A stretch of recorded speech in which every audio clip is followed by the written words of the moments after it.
Hello, my name is Kim Hiscott and I'm the Executive Director of Andrew Fleck Childcare Services here in Ottawa, Ontario, Canada. And welcome to Mat Time. I would like to introduce Dr. Robert Coplan.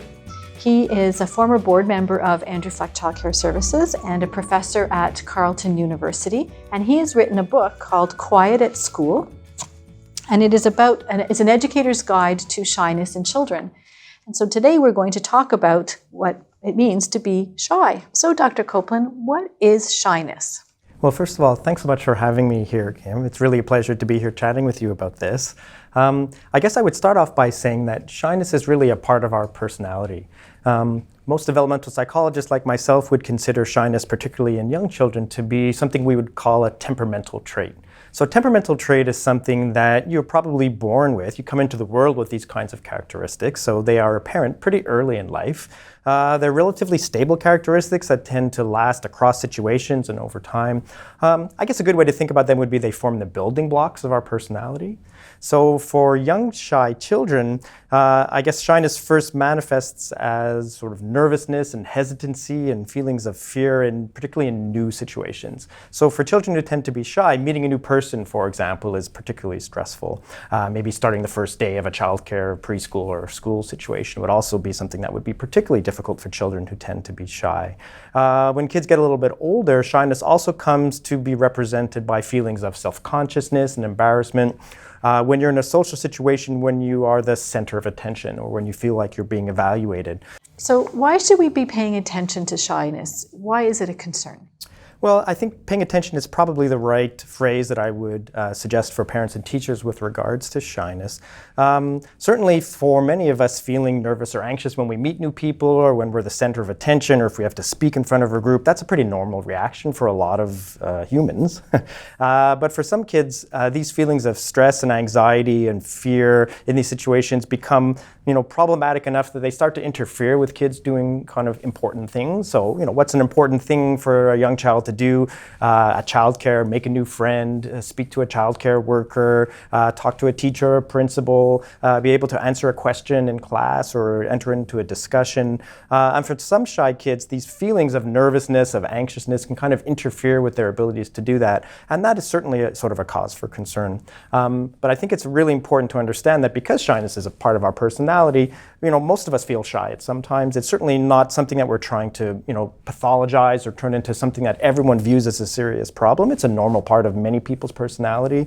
And again, the kinds of concerns we would have might be raised when shyness, again, starts to sort of interfere with stuff that we would like kids to do. I also thought it was very interesting in your book, chapter 4, that you identified that there's costs and benefits to shyness. Mm-hmm. So what did you mean by that? Well, I think there's been maybe even too much focus on some of the potential costs about shyness. And again, as I'll talk about, I guess, in a little bit, there are some reasons to be potentially concerned about some shy children. But overall, shyness is not necessarily a problem. Again, it's sort of part of our personality. And I think it's good for our species. I think it's good for humans if we think of it sort of from a broader or even evolutionary kind of perspective. It's good for humans as a whole that not all of us are bouncing off the wall extroverted and sociable. It's probably good for us as a species that some individuals are a little bit slower to warm up or a little bit more aware of, potential dangers in the environments, people who sort of think a little bit before they act, look before they leap. It's good that we have that kind of variability. It's good for us as a species that some people are more outgoing and extroverted and some people are more quiet and reserved. But at the same time, there is sometimes reason to be concerned about some shy kids. And some of the reasons why we might be concerned is not because of the shyness per se, but maybe more because some of the other indirect effects that shyness may have. So for example, shy kids often find it difficult to interact with other kids. And so at school, they withdraw, they remove themselves from opportunities to play with other children. And as we know, playing with kids is a really important social context. It's a place where kids learn a lot of really important stuff. They learn social skills and even a lot of academic skills in this peer environment. And so we could be potentially concerned about shy kids because they might be missing out on some of those opportunities because they tend to engage less with other kids. Another reason to be potentially concerned is because some other children might respond negatively to shy behaviors when they see them.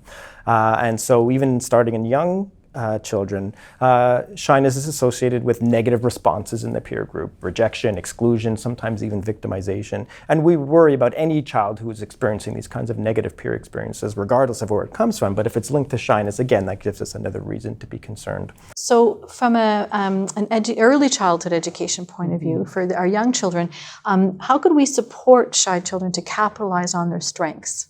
Yeah, one of the things we've really been trying to do, my colleagues and I in our research, is raising awareness about what shyness looks like at school.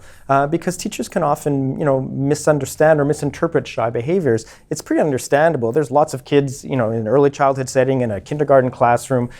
There's a lot of kids around, and it's often difficult to really understand what's going on, deep inside a child's head or deep inside with their feelings. Shyness is often a trait that is more inside than outside. So of course, teachers are not going to, change. Educators are not going to reorganize their entire classrooms to accommodate the special needs of, a particular subgroup of children. But I think a lot can be gained by just having them understand and appreciate where these behaviors are coming from and offer appropriate sort of warmth and support that will help these children feel more comfortable in their class. What would be some do's and don'ts, do you think, for both parents and educators? Yeah, I think, well, in terms of do's, I guess probably the most important thing is an acknowledgement and an understanding of these kinds of feelings. So I think shy children really benefit from knowing that both parents and teachers understand and accept that it's okay to have these kinds of feelings. And I think that's a really important message to communicate to kids. It's okay to be scared. It's okay to feel nervous sometimes. It's okay to feel somewhat embarrassed. But with that also comes, I think, just as an important idea that we have to encourage an expectation that even if you feel those ways, you still sometimes have to behave in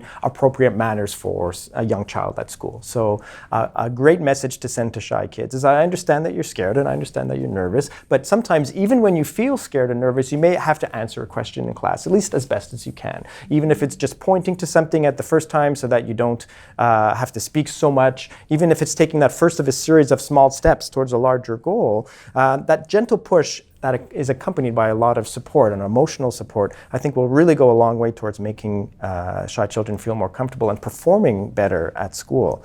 In terms of don'ts, I think a danger for parents in particular and also for some teachers, and again, this is an understandable response, is to respond to shy behaviors with overprotection. So it's a pretty natural response for parents and even teachers to perceive the shy child as vulnerable, needing their support and needing their assistance, but sometimes it goes a little bit too far. And parents and teachers will be too quick to jump in and always solve the problem for a shy child or remove them from a situation that's stressful for them so they don't have to deal with those kinds of fears. And that kind of behavior might work in the short term, but over time, in the longer term, if the child never has to face these sorts of challenging situations, never has to deal with these kinds of stressors, then they never develop their own kind of internal coping mechanisms that will allow them to more appropriately deal with these kinds of stressors. And then they're overwhelmed when someone is not around to help them. So if a parent is always jumping in and solving the problem for a shy child, when they get to school and the parent is not there to support them right there, it can be a particularly difficult and challenging situation. So again, it goes back to that advice I was offering in terms of what to do. So yes, acknowledge the feelings, but also give that kind of gentle push that will allow the child to try to overcome and develop coping strategies that will allow them over time to really be able to deal with these kinds of feelings. So I think an example that probably comes to the mind of most of us is when you've greeted a child and then the parent will respond for the child by saying, well, he's really shy, as an excuse when the child doesn't respond with a hello, where maybe some advice for parents and for educators is to tell a child another way that they could be responding, whether it's just a wave or setting an expectation that they don't have to necessarily say hello, but they don't have to give a big hug and a big greeting, but they could acknowledge with a short wave, a small wave as an example. Yeah, I think that's actually an excellent and a very common example. Labeling children as shy is sort of a bit of a pet peeve of mine, and it's something that parents will do spontaneously about their own children, and even strangers when they meet them for the first time will say, oh yes, I see that your child is shy.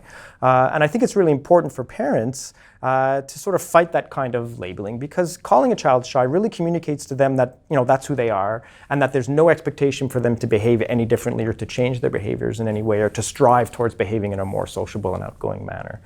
So instead, if someone even challenged as someone who will call your child shy if they are hesitant to speak up or introduce themselves. And a typical response that I would recommend would be something like, well, actually, no, my child is not shy. It just sometimes takes her a few minutes to warm up, especially when she meets a new person. But you'll see in a few minutes, she's going to say hello to you. And I think you also communicated another really important strategy, which is breaking down a scary task into smaller steps. So if it's too stressful, if it's too challenging for a child right away to greet somebody, then offer them an easier alternative to do in the meantime. So looking them in the face, making eye contact, waving, maybe giving a high five or a fist bump or something that will allow them to do something so that they understand that yes, you feel scared, but sometimes, again, you have to respond. It's not unreasonable for me to expect you to at least greet or wave to somebody when you meet them, and that over time they might become confident enough that they can progress up these steps to finally accomplish a verbal greeting. So do you think children outgrow shyness? Yeah, I think that's a really interesting question. I mean, on the one hand, shyness is relatively stable. But on the other hand, I mean, anecdotally, there are lots of people who will tell you, oh yes, I was shy when I was younger, and look at me now, I turned out just fine and everything is great. So I really don't know if it's a question of outgrowing shyness. I think what we hope, and certainly the kind of message that we communicate to parents and to educators, is that we're not trying to change shy children from being shy, right? Shyness is a personality trait. It's part of who your child is, and we would never suggest that you're trying to alter their personality or change them, right? Young shy children are probably not going to grow up to be extroverted, outgoing, bouncing off the wall kinds of kids, and that's just fine. The message that I think we really want to communicate to parents is that we just want to make sure that shy children have developed the necessary kinds of coping strategies and plans and ways of dealing with these feelings so that they don't stop them from doing important stuff for kids. Important stuff for kids like making friends, like I said, talking in class, interacting with teachers. So most kids, and again, we talk about some of the risks associated with shyness, but most shy kids turn out absolutely fine, right? Because they develop, with the help of parents, with the help of educators, with the help of friends that they make along the way, they develop these kinds of coping strategies that allow them to deal with their initial reaction to, social and meeting a new person might always be, this is scary. But over time, they come to understand that, well, yes, I understand that it's scary, but they know that they can deal with it. They know that they can take a deep breath. They know that they can, look somebody in the eye and communicate with them. And that eventually gives them more and more confidence so that maybe that initial reaction is never going to change. That's part of what the stability of shyness is. But after a while, it doesn't really slow them down as much, and it doesn't stop them from doing all the kinds of good stuff that we want shy kids to do. Yeah, that's excellent. Thank you very much. This was very interesting, very informative. I'm sure it will resonate with many of the people watching this. And of course, we do have your book that provides lots of additional details and information if people would like some more information. And interestingly, it was just recently published in Australia. That's right. It was recently co-published by Acer Press in Australia, so now available down under. That's great. Excellent. Thank you very much. Thanks for having me.